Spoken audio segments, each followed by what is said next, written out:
Hello and welcome back to the Life Friendly Business Podcast. I'm Erin Thomas Wong, the Life Friendly Business Mentor, and I'm on a mission to help women realize they are not failing at business.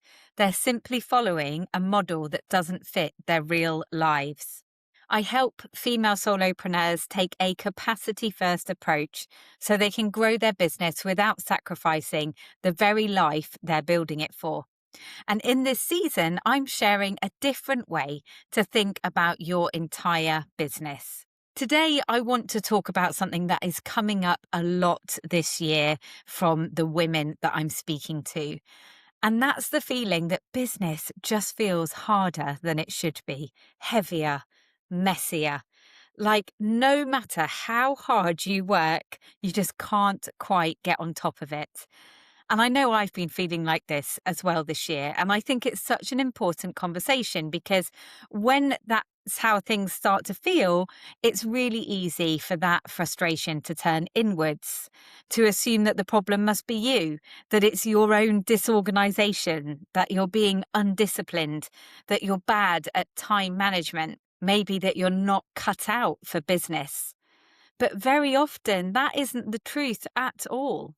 Business feeling harder than it should could look like that constant feeling of being behind, never getting to the important work because the urgent stuff just keeps taking over, having lots of ideas but struggling to actually follow through on them, feeling busy all the time but not moving forward in the way that you want to, starting every week already feeling on the back foot.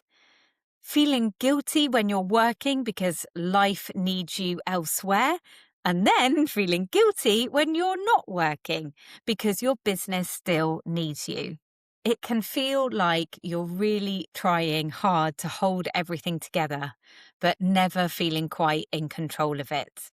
And the issue is that most of us have been conditioned to interpret that as a personal failing.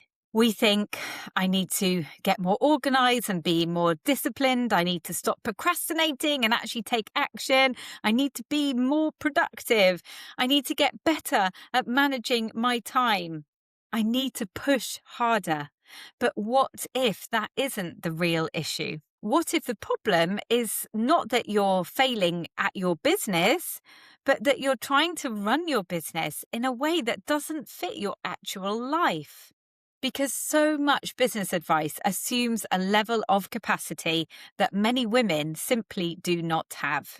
It assumes uninterrupted time, endless energy, consistent childcare, a quiet brain, plenty of support around you, and no invisible load sitting in the background.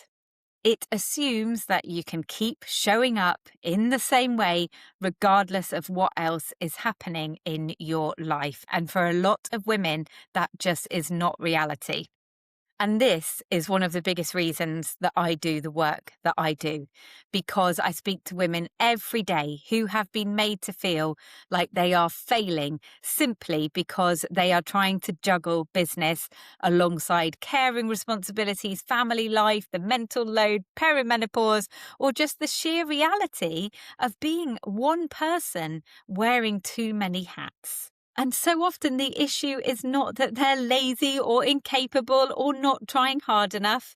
It's that the model that they've been following does not honour their real life. Sometimes business feels harder than it should be because there is friction built into the way that you are operating.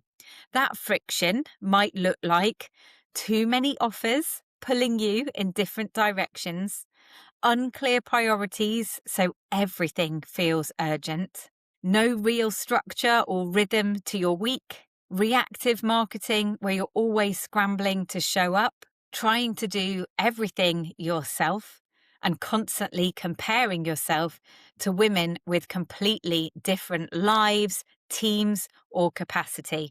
Making plans based on what you think you should be able to do rather than what is actually realistic. And when you layer all of that on top of real life, of course it's hard and it's not all in your head. I want to say this because I think it's really important. Sometimes business feels hard, not because you're doing something wrong, but because times genuinely are hard right now.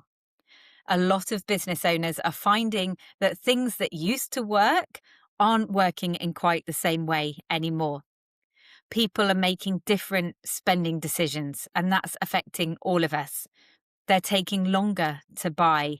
They're being more cautious. We are in a trust recession, and that can have a huge knock-on effect on how your business feels day to day. So if things are feeling hard because sales have slowed down or the strategies that used to work aren't converting in the same way, or you're having to rethink parts of your business, you are absolutely not alone in that. And I think it's important to acknowledge that, because sometimes we can be far too quick to turn every business challenge into a personal failure, when actually there are wider things going on too that we don't have control over. But even with that said, this is where self-leadership still matters so much. Because while we can't control the economy, the war, other people's spending decisions, or the wider market, we can control how we respond. We can look at what is in our control. We can protect our own headspace. We can make more intentional decisions. We can stop throwing ourselves at everything in panic mode and instead start asking, what actually needs my attention right now? What actually can I control here? What needs to change in my business right now? And what support do I need in order to navigate this? Because when you start leading yourself differently, when you protect your boundaries a little more, when you stop filling every spare second with noise and urgency, when you create even a small amount of space to think, you will be so much better equipped to cope with the outside pressures and the strains that are already there. And it's not because they disappear, but because you're no longer meeting them from a place of complete depletion and reactivity. And I think this is a big one too. So often we are simply moving too fast to hear our own gut instinct. Too busy reacting, too busy consuming, too busy firefighting, too busy trying to keep up. And when that happens, it becomes much harder to hear the quieter voice inside you that already knows what isn't working, what feels out of alignment, what needs to change, and what your next right step might be. Sometimes what we need most is not another strategy, it's enough space to hear ourselves think. I know this from my own business too. I've had times where I've looked at my plans on paper and thought, why does this all feel so heavy? It just feels too much. And when I really zoom out, it's usually because I've created a plan based on the version of me who has endless headspace and resilience, not the real version of me who's actually juggling family logistics, emotional load, life admin, client work, and everything else that comes with being a human and a business owner. And when I notice that, the answer is rarely, I need to work harder. It's usually, I need to pause and simplify and get honest about what actually fits right now.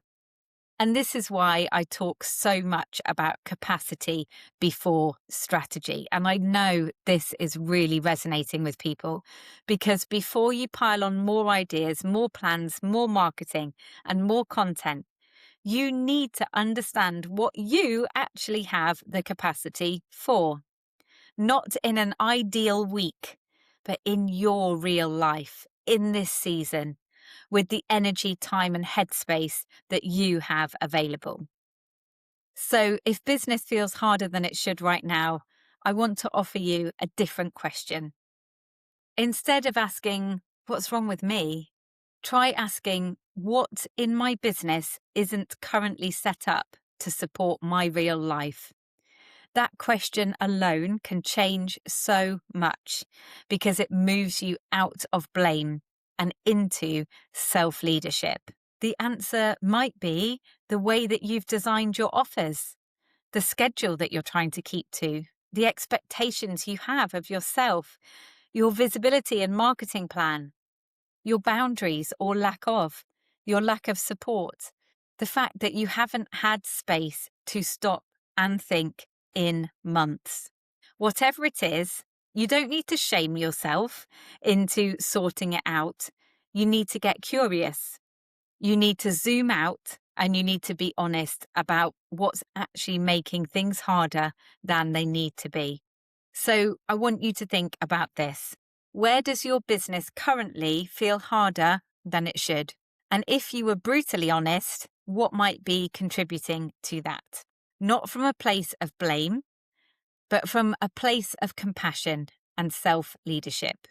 You are not supposed to build a business by endlessly overriding yourself and your needs. You are not supposed to create success by pretending that your real life doesn't exist. And if things feel harder than they should right now, that doesn't automatically mean that you're doing it wrong.